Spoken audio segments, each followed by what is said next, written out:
Hi everyone, my name is Tita and today I'm going to tell you about my experience in UCLA. Maybe a lot of you don't know, but my major is law, especially immigration law, and I studied in Universidad de Guadalajara. But I got the chance to have an exchange program to UCLA. Although technically for me it's not so much of an exchange program because I'm from LA and I'm a US citizen because I was born in the US, so it was a little bit of a weird situation with me. But yeah, I got the chance to go a semester to UCLA in the springtime, so this is going to be my experience. I'm going to do some basic topics. If you want to just see one of the topics, I'll put them down in the description below. So let's get to it. Oh yeah, ruin. So I'm going to start with the process. To my school, Universidad de Guadalajara, the process started many months before.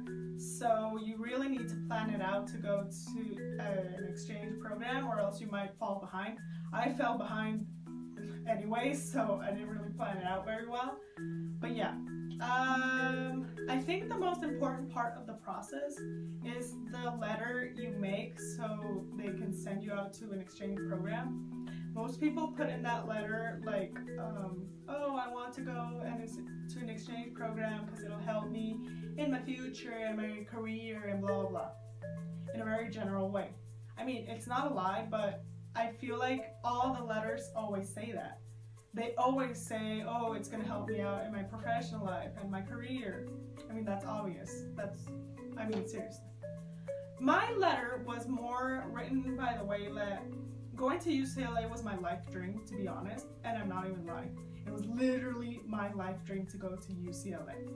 Because since I was in like 4th or 5th grade in elementary school, I had a teacher that she always talked about us, like the college experience, that we needed to go to college, and she went to UCLA, so she would always talk about great things about UCLA. So since then, I was kind of like brainwashed to go to UCLA, and it always was behind my head that I needed to go to UCLA. So when the chance got by, I obviously took advantage of the chance of going to UCLA. And that's what half my motive letter was written, that it was my life dream and that I needed to go to UCLA to be happy. That was half of it. You could only make like a sheet and a half of the letter, so that was half of the letter, and the other half was the fact that yes, it was going to help me in my career, but it was more specific that since I wanted to specialize in immigration law, and my school did not have immigration courses, that I needed to go to another school to get those courses. And what school would be better than UCLA in Los Angeles to study immigration? So yeah, that's the two main aspects of my letter. So if you're going to say those things about that it's going to help you out in your career, make it more specific. If you're studying business and you're going to go elsewhere to a business school, say exactly what in your business career that's going to help you in. Don't just generally broadly say, oh, it's going to help me for my future. Yeah, Einstein, that's obvious.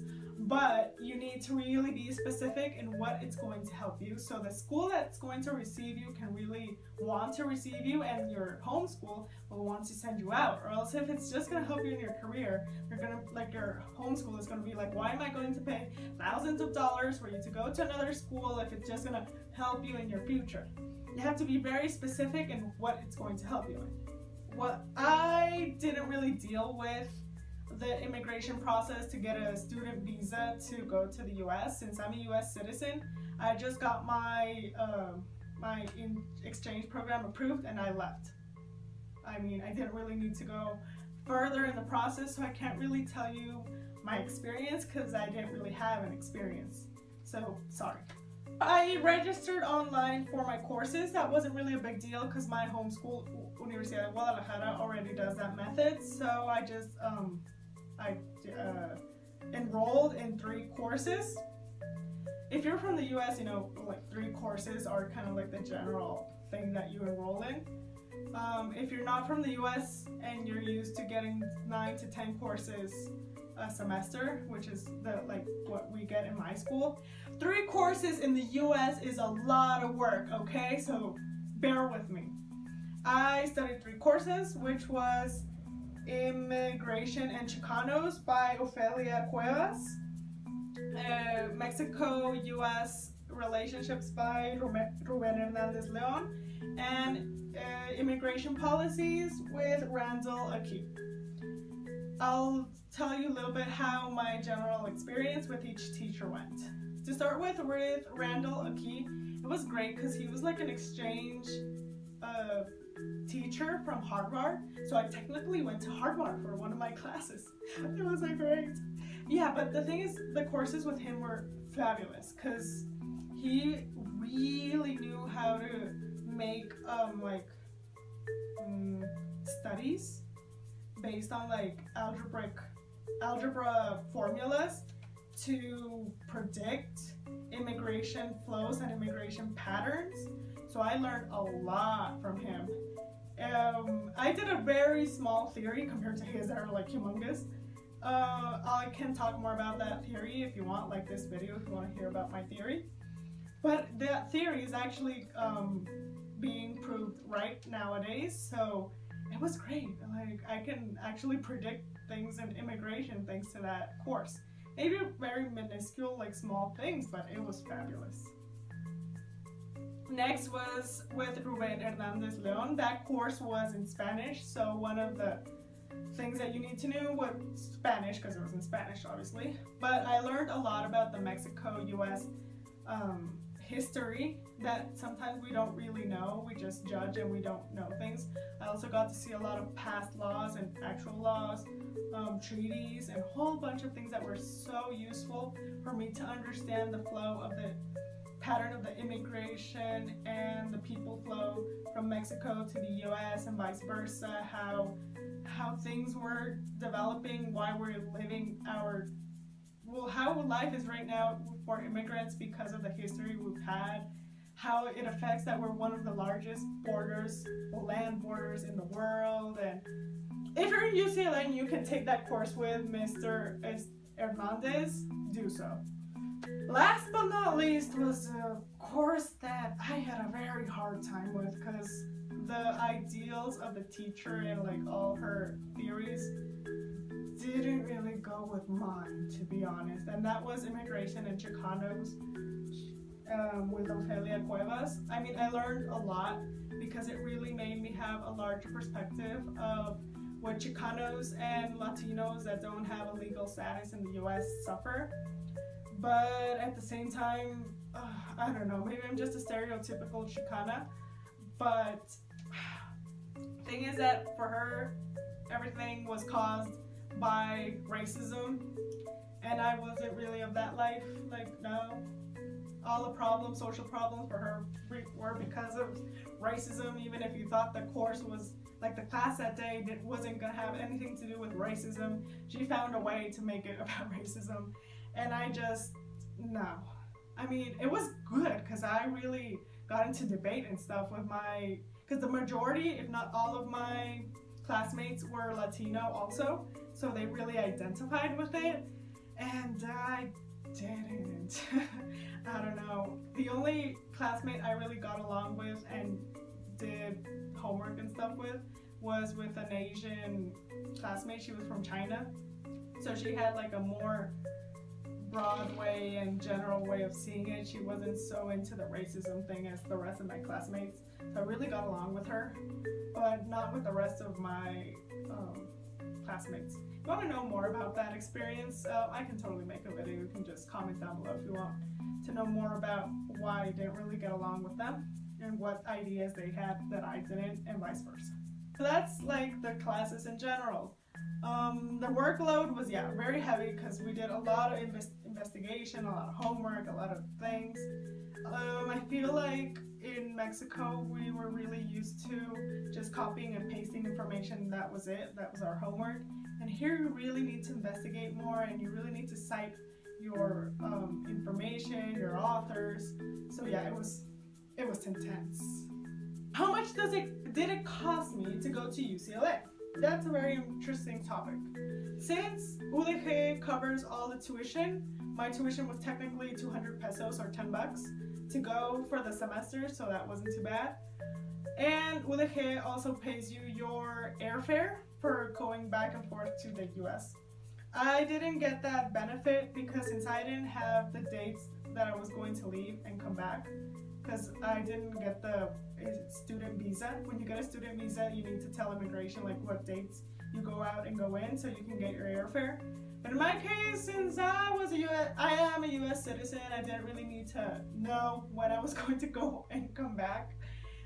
To be honest, on my way back, since my dad was working there temporarily, he goes back to work over there. We came back driving, so yeah. And UDG does not cover housing costs or food or anything, so you really need to look for your own housing. I lived in the San Fernando Valley, so I needed to commute in the metro bus from the valley to UCLA, and it always took like an hour or 15 minutes when there was no traffic. When there was traffic, it would take forever. But yeah, that would be my date, because I would live in Panorama City, which was a little cheaper option in the valley.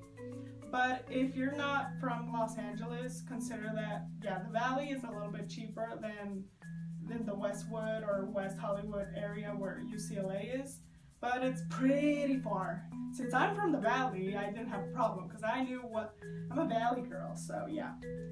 But if you want to live near UCLA and look for a cheaper option, I'm pretty sure if you live in Culver City, it's a much cheaper option and it's not so far because you can take the big blue bus and get easily to UCLA. How is UCLA like the place? I loved UCLA. Like, the classrooms were fabulous. The libraries are so big and so complete. They have a gym where you can do exercise for free. They have a food court that's amazing because it has like Jamba Juice, Panda Express, Carl's Jr., Taco Bell, and a whole bunch of food options. But what I most liked on campus was on the north of UCLA, like where all the business stuff is. I can't remember what that area is called, but northeast of UCLA, there's a like a cafe where they sell pasta, and oh my god, is that pasta good, because it's like fresh made and it's so freaking good. So yeah, in campus, that's the options. But going south of UCLA, like towards Wilshire, there's a whole bunch of options too, like In-N-Out. I'm an In-N-Out fangirl, so yeah. Chipotle, a Thai restaurant, and a whole bunch of other restaurants that are fabulous that you can eat for not so much money. There isn't a Starbucks nearby. There's a Coffee Bean. For some reason, I'm not sure why there isn't a Starbucks, but there's also a whole bunch of like coffee shops inside of campus that are also very good. I swore off coffee being in UCLA because it really scared me to see how addicted people were to coffee. So I tried to not drink coffee at all. I prefer to get a better sleep and less of a social life, so I could get a better sleep instead of consuming coffee. Yeah, in a general view, I had a fabulous time at UCLA. I learned so much from my teachers, from my classmates. I just had a general big time because, I mean, I went back to my home city. I went to my dream school. I learned a lot. I went to courses that I was only interested in. So yeah, I had a great time. I recommend it to anyone. Yeah, I love UCLA. So that was all for today's video. I hope you liked it and found it very interesting. If you have any questions about exchange programs, experiences, or about UCLA that you think I could respond, leave them down below or in my Twitter account, and I would be glad to respond.